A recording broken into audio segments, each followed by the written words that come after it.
मुख्यमंत्री फडणवीस, राधाकृष्ण विखे पाटील आणि गिरीश महाजन यांच्यामध्ये वर्षा निवासस्थानी काल बैठक। तिन्ही नेत्यांमध्ये जवळपास 1 तास चर्चा। मराठा आंदोलनावर काय तोडगा निघणार याकडे लक्ष।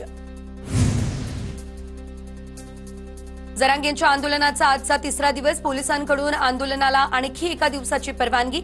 आरक्षणातील तज्ञांनी आज 12 वाजेपर्यंत मुंबईमध्ये येण्याचं जरांगेंचं आवाहन। आझाद मैदानावर निवृत्त न्यायमूर्ती शिंदे आणि जरांगेंमध्ये झालेली चर्चेची पहिली फेरी निष्फळ। तर मराठवाड्यातील सगळे मराठा कुणबीच असा GR काढल्याशिवाय आंदोलन सोडणार नाही, जरांगेंची स्पष्ट भूमिका। संपूर्ण प्रक्रिया पूर्ण करण्यासाठी आम्हाला वेळ द्या, शिंदे समितीची जरांगेंना विनंती। मागासवर्गीय आयोगासाठी 2 महिन्यांची मुदत मिळेल, बाकी मागण्यांसाठी वेळ मिळणार नाही, जरांगेंकडून स्पष्ट। जरांगेंसोबतच्या चर्चेनंतर न्यायमूर्ती शिंदे समिती, राधाकृष्ण विखे पाटलांच्या निवासस्थानी मराठा उपसमितीसोबत शिंदे समितीची बैठक। गृहमंत्री अमित शहा आणि एकनाथ शिंदे यांच्यामध्ये 1 तास बैठक। मराठा आरक्षणासह पालिका निवडणुकांवर चर्चा, सूत्रांची माहिती। मनोज जरांगे परत का आले याचं उत्तर शिंदेच देऊ शकतात। मराठा आरक्षणासंदर्भातील सर्व प्रश्नांची उत्तरं शिंदेच देऊ शकतील। राज ठाकरे यांचा नेमका रोख काय? उपमुख्यमंत्री शिंदे साताऱ्यातील दरेगावात शिवसागर जलाशयाच्या तराफ्यातून शिंदे दरेगावात पोहोचले। गणेशोत्सवानिमित्त शिंदे 2 दिवस दरेगावी मुक्कामी। आझाद मैदानावर मनोज जरांगे यांची मध्यरात्री वैद्यकीय तपासणी। जरांगेंनीही परिस्थितीचा घेतला आढावा। कार्यकर्त्यांचं जेवण आणि इतर गोष्टींची केली विचारपूस। मनोज जरांगे व्हिडिओ काढणाऱ्या व्यक्तीवर संतापले। रात्री उशिरा कार्यकर्त्यांसोबत गप्पा मारताना एकानं व्हिडिओ काढल्यानं जरांगे संतापले। समर्थकांनी सदर व्यक्तीला जाब विचारला। मनोज जरांगे यांच्या आमरण उपोषणाचा आजचा तिसरा दिवस। ओबीसीतून काढून आरक्षण द्या अशी आमची मागणी नाही, आमच्या कुणबी नोंदी ओबीसी आरक्षणातीलच। मराठा आणि कुणबी एकच, सरकारने संभ्रम निर्माण करू नये, जरांगेंचं वक्तव्य। हैदराबाद आणि सातारा गॅझेटप्रमाणे नोंदी असणाऱ्यांना आजपासून प्रमाणपत्र द्या, तुम्हाला 1 तासही देणार नाही, जरांगेंचा शिंदे समितीला अल्टिमेटम। आरक्षणाबाबत केंद्र सरकारच्या पाळीवर धोरणात्मक निर्णयाची गरज। संसदेत घटना दुरुस्ती करून आरक्षणाचा तिढा सोडवायला हवा, शरद पवार यांचं वक्तव्य। सत्तेत असताना पवारांनी घटना दुरुस्तीचा निर्णय का घेतला नाही? स्वतःच्या हातातलं सरकार असताना पवारांनी अशी भूमिका घेतली नाही, शरद पवार यांच्या भूमिकेवरून शंभूराज देसाई यांचा सवाल। शरद पवार फसवाफसवीचा खेळ खेळताय, पवारांना संविधानिक मर्यादा माहिती पाहिजे। आरक्षणासाठी घटना दुरुस्तीच्या पवारांच्या मागणीनंतर गुणरत्न सदावर्ते आक्रमक। मराठ्यांना आरक्षण दिलं पाहिजे ही आमची भूमिका स्पष्ट। सरकारनं त्यांची भूमिका स्पष्ट करावी, शशिकांत शिंदे यांचं वक्तव्य। जेव्हा लाखोंचा समाज जमतो तेव्हा त्याची दखल घेणं आवश्यक। ज्यांच्यावरती जबाबदारी तेच गावोगावी भांडणं लावत फिरताय, बाळासाहेब थोरात यांचा राधाकृष्ण विखे पाटील यांच्यावर निशाणा। सरकारला मराठा ओबीसी वाद निर्माण करायचा आहे, तर स्थानिक स्वराज्य संस्थेच्या निवडणुकांसाठी मराठा ओबीसी वाद आंदोलन सरकारला चिरडता येत नाही, जितेंद्र आव्हाड यांचा सरकारवर निशाणा। 3 महिन्यांपूर्वीचा आंदोलनाची तयारी सुरू होती, सरकारनं आंदोलकांची व्यवस्था करायला हवी होती, हर्षवर्धन सपकाळ यांचा सरकारवर निशाणा।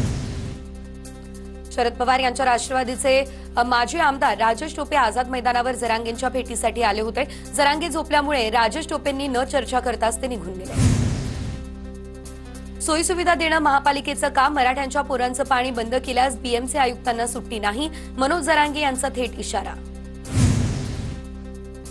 आमदार रोहित पाटील यांचं मुख्यमंत्री फडणवीसांना पत्र। आमदार निवासस्थानातील जागा अपुरी पडत असल्यानं आंदोलकांसाठी सोयीसुविधा उपलब्ध करून देण्याची मागणी।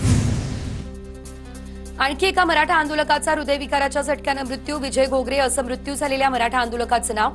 मृत आंदोलक लातूरच्या अहमदपूरच्या टाकळ गावचा असल्याची माहिती।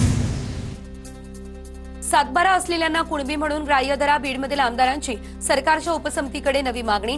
तर प्रकाश सोळंके, सुरेश धस, संदीप क्षीरसागर यांच्यासह विजयसिंह पंडित यांचा विखेंकडे प्रस्ताव। अशी परिसरात मराठा आंदोलकांची गर्दी। सिडको एक्झिबिशन सेंटरमध्ये 30 ते 35 हजार आंदोलकांचा मुक्काम। नवी मुंबईमधील एपीएमसी मार्केटमध्ये मराठा आंदोलकांनी जेवण शिजवलं। आरक्षण मिळेल तेव्हाच आम्ही मुंबई सोडणार, आंदोलकांची ठाम भूमिका। मुंबईमधील मरीन ड्राईव्ह परिसरामध्ये मराठा आंदोलकांनी जोरदार घोषणाबाजी केली। आंदोलकांनी काही काळ रास्ता रोको केल्यानं वाहतूक कोंडी। मराठा आंदोलकांचा दुसऱ्या दिवसाचा मुक्कामही सीएसएमटी स्थानकात। पावसाच्या वातावरणामुळे रेल्वे स्थानकातच आंदोलकांचा मुक्काम। सीएसएमटी स्थानकावर मराठा आंदोलकांची मोठी गर्दी। मराठा आरक्षणाच्या मागणीसाठी मराठा समाज मोठ्या प्रमाणात मुंबईत। आझाद मैदानात येणाऱ्या आंदोलकांसाठी नियमावली जारी. रेल्वे मराठा सेवक संघटनेकडून बॅनर लावण्यात आले. आंदोलकांसाठी 13 ते 14 सूचना. मराठा आरक्षणासाठी मुस्लिम युवकाचा अजमेर दर्ग्यामध्ये नवस, तर मीरा भाईंदरमधील अझीम तांबोळींची अजमेर दर्ग्यामध्ये प्रार्थना. मराठा समाजाला आरक्षण मिळावं अशी मुस्लिम युवकाची भावना. शेतकऱ्याला भाव द्या, आरक्षणाची आम्हाला गरज राहणार नाही. हमीभाव मिळाल्यास आम्ही तुम्हाला आरक्षण देऊ. बच्चू कडू यांची प्रतिक्रिया. शेतकरी शेतमजूर हक्क यात्रेमध्ये कडू आक्रमक. केंद्रीय मंत्री जे.पी. नड्डा यांनी आता पुण्यातील पहिल्या मानाच्या कसबा गणपतीचं घेतलं दर्शन. कसबा गणपती मंडळांच्या पदाधिकाऱ्यांकडून जे.पी. नड्डांचा सत्कारही करण्यात आला. मनसे अध्यक्ष राज ठाकरे मुंबईमधील गणेश मंडळांना भेटी देणार. राज ठाकरे सकाळी 10 वाजता दर्शनाला करणार सुरुवात. मध्य रेल्वेकडून आजचा मेगा ब्लॉक रद्द. गणेश भक्तांना लालबागचा राजा आणि इतर मंडळांमध्ये जाऊन दर्शन घेता यावं, यासाठी रेल्वे प्रशासनाचा हा निर्णय. अजित पवार यांची राष्ट्रवादी पुणे पालिका स्वबळावर लढणार. अजितदादांकडून सर्व जागांची तयारी करण्याच्या सूचना. माजी पदाधिकारी आणि नगरसेवकांच्या बैठकीत अजितदादांच्या महत्वाच्या सूचना. पुण्यात राष्ट्रवादी काँग्रेसचाच महापौर होणार. आम्ही स्वबळावर लढण्यासाठी आजपासून तयारी करणार. रुपाली ठोंबरे पाटील यांची माहिती. अजित पवार यांच्या स्वबळावर लढण्याच्या सूचना असल्याची माहिती. जळगावमध्ये छत्रपती शिवाजी महाराज चौकामध्ये युवा शिवप्रतिष्ठान युवा हिंदुस्थानचं आंदोलन. सदाभाऊ खोत यांच्या गोरक्षकांबद्दल केलेल्या वक्तव्याचा निषेध. नंदुरबारमध्ये शासनाचं लक्ष वेधण्यासाठी कंत्राटी आरोग्य अधिकारी आणि कर्मचाऱ्यांचं भजन कीर्तन करत आंदोलन. गेल्या 12 दिवसांपासून हे आंदोलन सुरू. नंदुरबारमधील शिंदे गटाच्या माजी नगरसेविका महिला जिल्हाध्यक्षांवर फसवणुकीचा गुन्हा. ज्योती राजपूत यांच्यावर हा गुन्हा दाखल. नंदुरबारमध्ये महावितरणकडून घरगुती टीओडी मीटर लावण्यात येणार. वीज ग्राहकांना 4,54,000ची सवलत मिळणार. धुळ्यात हवेत गोळीबार करून दरोडा घालणारी आंतरराज्यीय टोळी जेरबंद. दोघांना अटक. 24,51,000 रुपये किमतीचे दागिने, कार आणि एक गावठी पिस्तूल हस्तगत. धुळ्यातील मोहाडी ते तिखी रानमळा रस्त्याची अवघ्या 3 महिन्यांमध्ये दुरावस्था. डांबरीकरणानंतर पावसामुळे रस्त्यांवर सर्वत्र खड्डे. छत्रपती संभाजीनगरमधील सातारा पोलिसांची अंमली पदार्थ विक्री करणाऱ्यांवर कारवाई. 5,92,000चा गांजा जप्त. सहाय्यक पोलीस आयुक्त मनीष कल्याणकर यांच्या नेतृत्वात कारवाई.